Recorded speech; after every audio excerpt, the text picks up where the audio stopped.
진정한 예배가 숨쉬는 교회, 주님이 주인 되시는 교회, 믿음의 십계명의 말씀, 주로 다른 계명들은 어떤 행동들에 대해서 규제하는 그런 내용들이 많이 있었습니다.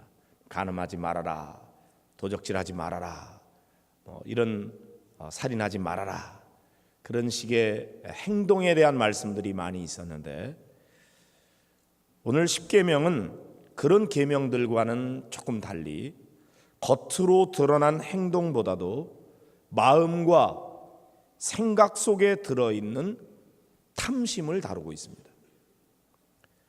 그러므로 십계명은 밖으로 드러나지 않는 내면적인 죄를 다루고 있다고 할 수가 있겠습니다. 얼핏 보면은 행동으로 아직 옮겨지지는 않았고 마음속에 생각을 품은 것이기 때문에 남들은 잘 알지 못하죠. 그래서 별로 큰 죄가 아닐 것이라고 그렇게 쉽게 결론을 내기가 쉽습니다. 그러나 탐욕이야말로 모든 죄의 근원이 되는 것입니다. 왜냐하면 마음속의 욕망은 언제든지 행동으로 나타날 수 있기 때문입니다. 그래서 하나님께서는 인간의 행동 자체만이 아니라 그 행동의 동기가 되는 마음에 주목하고 계십니다. 인간의 죄악의 원천인 마음속에 자리 잡고 있는 탐심까지 파고 들고 계신 것이죠. 여러분이 잘 아시는 예레미야 17장 9절 10절의 말씀을 같이 보도록 하겠습니다. 만물보다 거짓되고 심히 부패한 것은 마음이라, 누가 능히 이를 알리오마는. 여호와는 심장을 살피며 폐부를 시험하고 각각 그의 행위와 그의 행실대로 보응하나니. 그랬습니다. 자, 여기 하나님께서 예레미야 선지자를 통해서 우리에게 말씀하시는 우리의 마음을 어떻게 진단하고 있습니까?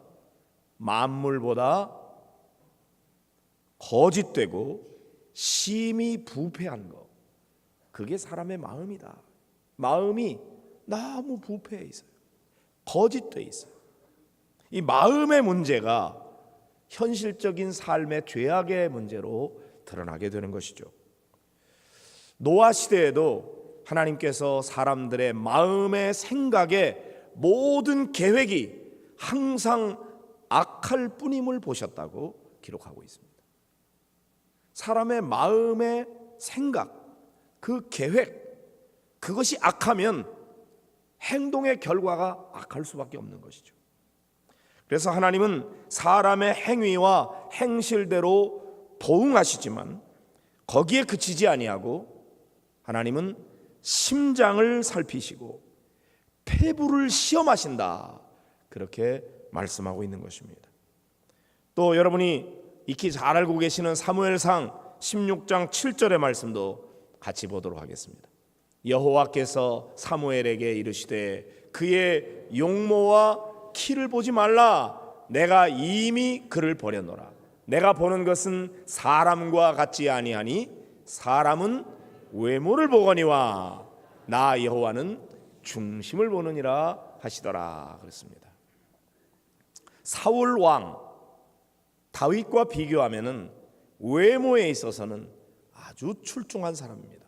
키도 크고 멋있게 잘 생긴 사람이지만 하나님은 그를 버렸다고 그랬습니다. 왜냐하면 그의 외모는 출중하지만 그의 마음의 중심이 하나님을 향하지 않았기 때문입니다. 사울에 비해서 다윗은 볼품없는 사람입니다. 그럼에도 불구하고 그의 마음의 중심이 하나님을 향하고 있었기 때문에, 그래서 하나님께서는 사울을 버리고 다윗을 택할 때에 사무엘에게 말씀하시죠. 너는 사람의 외모를 보지 말아라. 사람은 외모를 보거니와 그랬어요. 사람들에게 잘 보이기 위해서 외모를 가꾸어야 될 필요가 있는 것이죠. 사람은 외모를 보니까요. 그러나 하나님도 외모만 보고 사람들을 평가할 거라고 생각하면 완전히 오산인 것이죠. 사람은 외모를 보지만 하나님은 중심을 보신다고 말씀하고 있습니다. 우리가 사람들에게 잘 보이기 위해서 여러 이력을 쌓거나 또는 소위 스펙을 쌓는 데 관심이 많이 있어요. 그러나 하나님은 그 사람의 스펙 때문에 속지 않으신다는 것이죠. 하나님은 내면 세계에 훨씬 더 많은 관심을 가지고 계십니다. 하나님은 우리의 마음을 꿰뚫어 보고 계십니다.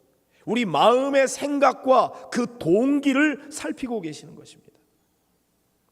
그래서 오늘 제일 10번째 계명, 탐심에 관계되는 것은 바로 하나님이 보고 계시는 그 마음의 중심, 사람의 생각, 그 마음, 여기에 초점이 있는 것이죠. 한번 출애굽기 20장 17절 10계명을 다시 한번 읽어보도록 하겠습니다. 내 이웃의 집을 탐내지 말라. 내 이웃의 아내나 그의 남종이나 그의 여종이나 그의 소나 그의 나귀나 무릇 내 이웃의 소유를 탐내지 말라 그랬습니다. 자, 여기 이웃의 집을 탐내지 못하도록 금지하고 있는데, 여기서 집이라고 하는 것은 단순히 건물만을 말하는 것이 아니고 그 집에 살고 있는 모든 사람들과 그 모든 소유물, 그에게 속한 모든 것을 포괄하는 단어입니다. 여기 보면은 이웃이 소유하고 있는 가장 소중한 재산 5가지 목록을 나열하고 있어요. 조금 어색하게 들려질지 모릅니다. 내 아내나 내 이웃의 아내나 또는 이웃의 남종이나 여종이나 또는 소나 나귀, 다 살아있는 생물과 관계되는 거고요. 그 뒤에 나오는 내 이웃의 소유라고 하는 것은 그 밖의 소유물, 물건들을 가리키는 것이죠. 그래서 제10계명은 이웃에 속한 일체의 소유물을 탐내어서는 안 된다 하는 것을 규정하고 있는 말씀입니다. 여기서 이제 예민한 여성들은 아내를 남편의 소유로 간주하고 있는 본문의 말씀이 대단히 불쾌하게 여겨질지도 모릅니다. 구약 성경이 기록되었던 시대가 가부장적인 사회였기 때문에 본문에는 이러한 전근대적인 사고가 드러나 있습니다. 그러나 이러한 사고 자체가 오늘 말씀을 전하려고 하는 중심 메시지, 그거에 하나의 그것을 담고 있는 그릇이나 지푸라기에 불과한 것이기 때문에 너무 그런 표현에 매여서 마음에 시험이 들지 않기를 바랍니다. 더 중요한 것은 이것이 말씀하려고 하는 핵심 메시지인 것이죠. 거기에 집중하고 들어보시기를 바랍니다. 자, 구약 성경에서 아내를 단순한 남편의 소유물로만 생각하고 있지 않다는 것은 다른 본문에서도 우리가 찾아볼 수가 있습니다. 전도서 9장 9절을 보실까요? 내 헛된 평생의 모든 날, 곧 하나님이 해 아래에서 내게 주신 모든 헛된 날에 내가 사랑하는 아내와 함께 즐겁게 살지어다. 그것이 내가 평생의 해 아래에서 수고하고 얻은 내 몫이니라 그랬습니다. 자, 전도서에서 솔로몬은 아내를 뭐라고 평가하고 있습니까? 먼저 사랑하는 아내와 함께 즐겁게 살라고 하면서 평생에 해 아래에서 수고하고 얻은 내 몫이다, 그렇게 말씀합니다. 한 남자가 평생을 피땀을 흘려야 얻을 수 있는 사람이 바로 아내입니다. 그리고 잠언 2장에서는 하나님이 짝지어 주신 아내 이외의 모든 여인은 그 사람에게 음녀라고 말씀하고 있습니다. 그리고 이 음녀는 지옥과 연결되어 있습니다. 그러므로 얼마나 아내를 소중하게 여기고 있는가 하는 것을 우리가 알 수가 있죠. 성경은 아내 이외의 여자에게 빠지면 곧 지옥에 빠지는 것이라고 규정하고 있습니다. 따라서 이웃의 아내나 이웃의 남편을 탐내지 말고 자신의 아내와 자신의 남편을 소중하게 여기고 감사해야 한다고 말씀하고 있는 것입니다. 여러분들은 그렇게 하고 계십니까? 여러분의 아내, 여러분의 남편을 소중하게, 가장 귀하게 여기시기를 바랍니다. 남의 아내, 남의 남편을 탐내지 마시기를 바랍니다. 자, 마가복음 7장 20절로 23절의 말씀, 예수님의 말씀입니다. 같이 한번 읽어보도록 하겠습니다. 또 이르시되 사람에게서 나오는 그것이 사람을 더럽게 하느니라. 속에서 곧 사람의 마음에서 나오는 것은 악한 생각, 곧 음란과 도둑질과 살인과 간음과 탐욕과 악독과 속임과 음탕과 질투와 비방과 교만과 우매함이니 이 모든 악한 것이 다 속에서 나와서 사람을 더럽게 하느니라 그랬어요. 여러분, 우리가 음식을 먹기 위해서 먼저 손을 씻는 거 잘하는 일이죠. 더러운 손으로 음식을 먹는 것은 좋지 않은 것입니다. 그러나 예수님 말씀에 더러운 손으로 먹어서 입에 들어가는 것이 사람을 더럽게 하는 것보다도 사람의 속에서, 특별히 악한 생각에서 나오는 것들이 실상은 사람을 더 더럽게 한다. 그렇게 비교해서 말씀하고 있는 것입니다. 여러분, 사람에게서 나오는 것 뭐예요? 악한 생각들이에요. 그래서 온갖 음란과 도둑질, 살인, 간음, 탐욕, 악독, 속임, 음탕, 질투, 비방, 교만, 우매함, 이런 것들이 다 사람의 생각 속에서부터 나오는 것들이에요. 이것이 사람들을 더욱더 더럽게 한다. 먼지 묻은 음식을 먹는 것이 사람을 더럽게 하는 것보다 그 몸을 혹시 병균에 감염되도록 만드는 그런 더러운 것이 될 수 있을지 모르지만 사람의 마음에서부터 나오는 약한 생각들이 사람과의 관계를 더 더럽게 만든다는 거예요. 탐욕이라고 하는 것은 선한 욕망과 구별되는 타락한 욕망입니다. 탐욕이라고 하는 것은 나에게 있는 것을 누리고 즐거워하기보다는 내가 가지지 못한 것, 남이 가지고 있는 것, 그것에 대해서 남의 것을 원하는 욕망입니다. 따라서 탐욕은 채워지지 않는 욕망이에요. 만족을 모르고 원망하는 마음입니다. 특별히 재물에 대한 인간의 욕심은 끝이 없고 때때로 재물은 하나님의 자리를 대신하는 우상이 되는 것이죠. 오늘날과 같이 이 자본주의 사회에서 재물의 힘은 점점 더 강해지고 있는 것 같습니다. 자본주의 사회에서 인간이란 임금 노동자일 뿐이고 인간의 가치는 바로 연봉으로 계산되는 그런 시대에 살아가고 있습니다. 그러나 예수님은 그렇게 하지 않으셨어요. 예수님과 너무나 다른 가치관을 가지고 오늘날 세상이 살아가고 있는 거죠. 예수님은 어떻게 하셨습니까? 누가복음 12장 15절에 보면 삼가 그 모든 탐심을 물리치라. 사람의 생명이 그 소유에 넉넉한 데 있지 아니하니라 그랬어요.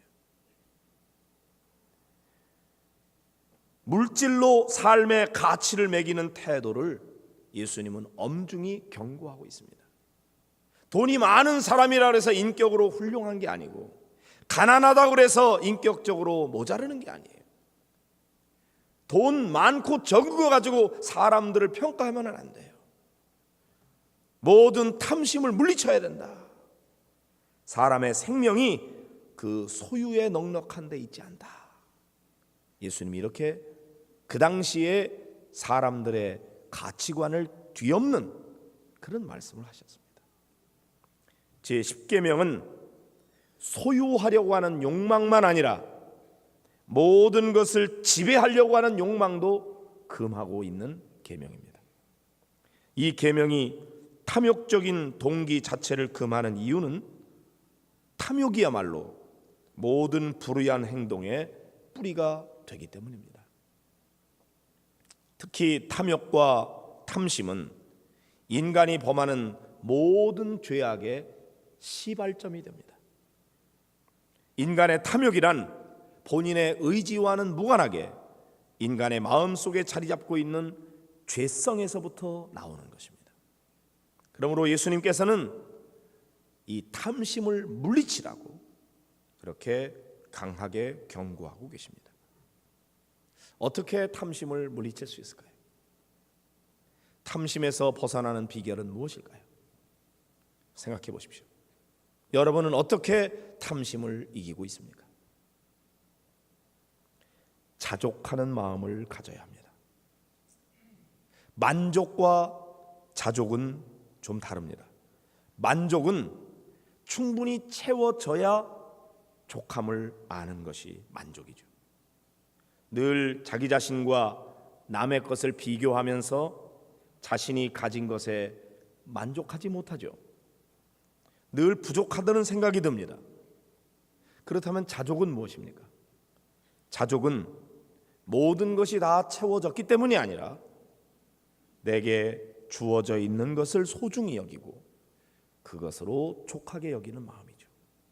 하나님께서 자신에게 주신 것, 그것에 대한 은혜를 감사하고 족한 줄로 아는 것입니다. 더 많은 것을 탐내거나 그것을 기웃거리지 않을 뿐만 아니라 그로 인해서 자기가 하나님께로부터 받은 것, 그것으로 인해서 기뻐하고 즐거워하고 감사하고 그것으로 족하게 여기고 살아가는 삶인 것이죠. 그러므로 탐욕은 자족하면 사라지는 것입니다. 족한 줄로 여길 때 탐욕을 이길 수가 있습니다. 어떤 의미에서 자족이라고 하는 것은 체념을 요구합니다. 보통 체념 그러면은 대단히 부정적인 의미로 쓰이는 경우가 많이 있습니다.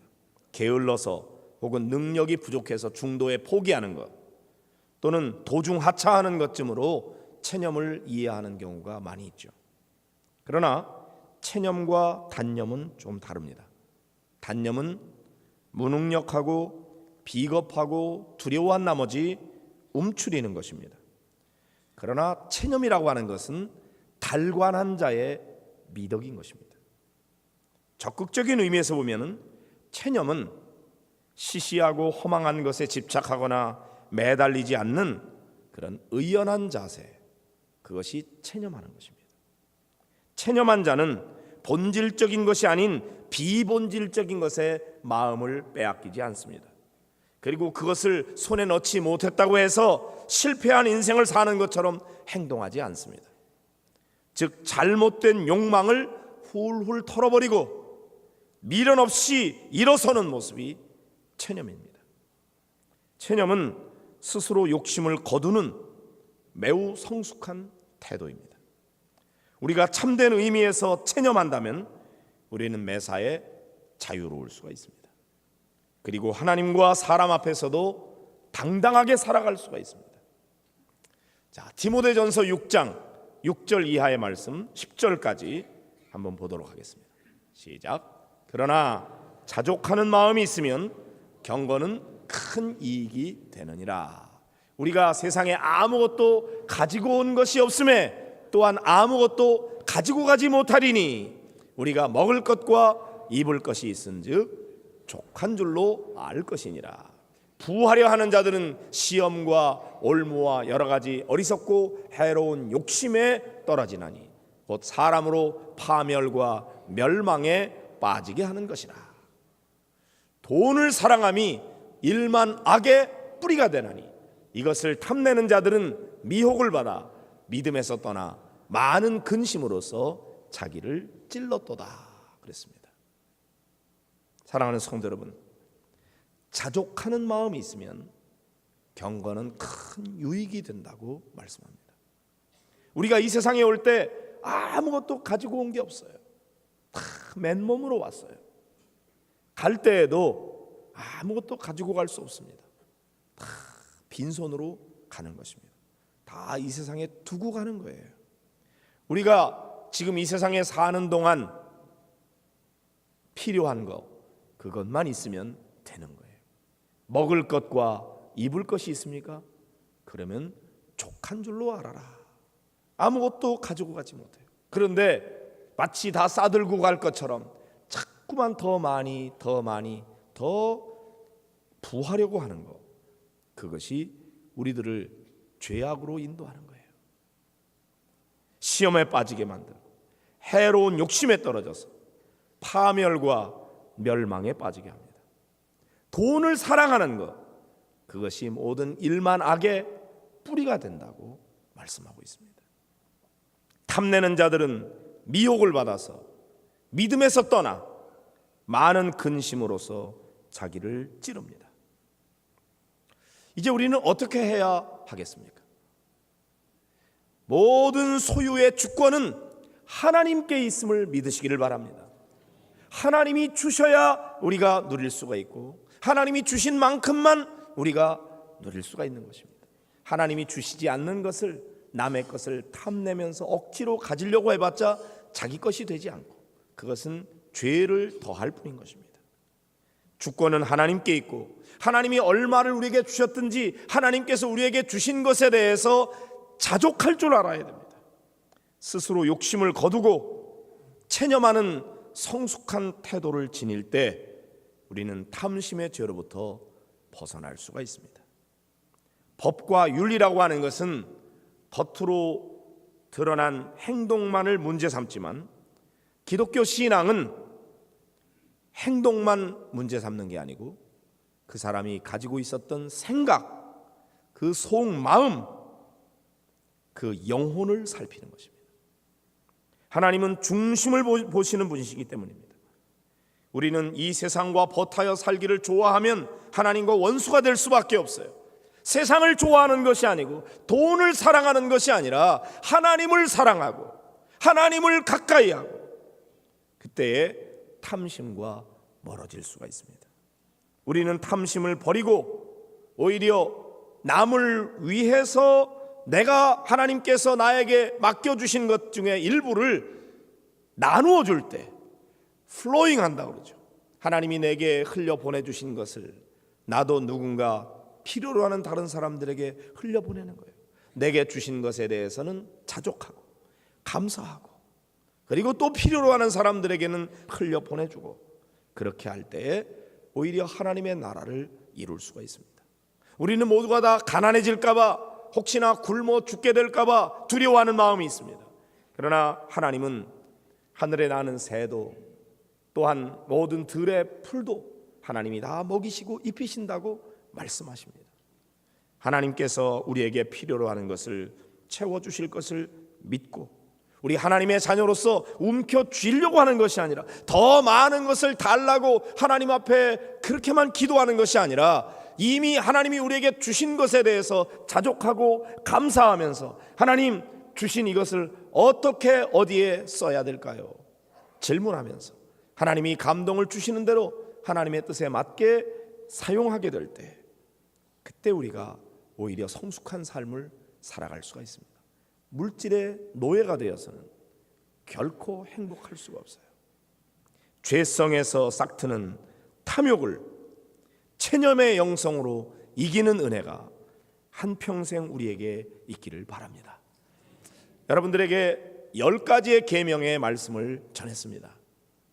여러분 마음속에 그 계명들, 제가 전한 말씀들을 모두가 다 기억하고 있지는 못하겠지만은, 그러나 그 말씀 속에서 들려주고자 하는 하나님의 마음은 여러분 가운데 깊이 심고, 그리고 성령께서 다스리는 마음으로 우리의 행동을 하나님의 뜻대로 바르게 살아감으로 말미암아 하나님을 기쁘게 하는 삶이 결국 우리의 삶을 가장 풍요롭고 아름답게 살아가는 비결이라는 사실을 깨달으시고, 모쪼록 주의 뜻을 이루어 드림으로 행복한 삶을 살아가는 우리 모든 성도들이 되시기를 주의 이름으로 축복합니다. 우리 오늘 말씀을 기억하면서 하나님 앞에 기도하기를 원합니다. 하나님께서 탐심을 버리라고 그랬어요. 이 마음의 생각, 동기, 그것을 바르게 관리하지 못하고는 우리의 행동을 바로 할 수가 없습니다. 특별히 욕심을 버려야 되는 것입니다. 주신 것에 대해서 자족하면서 감사하고 체념할 줄 알고, 그리고 한평생 하나님 주신 은혜에 감사하면서 바르게 잘 나누고 베풀고 섬기며 살아가는 삶을 살게 해달라고 우리 하나님 앞에 함께 기도하도록 하겠습니다. 이런 교회 되게 하소서.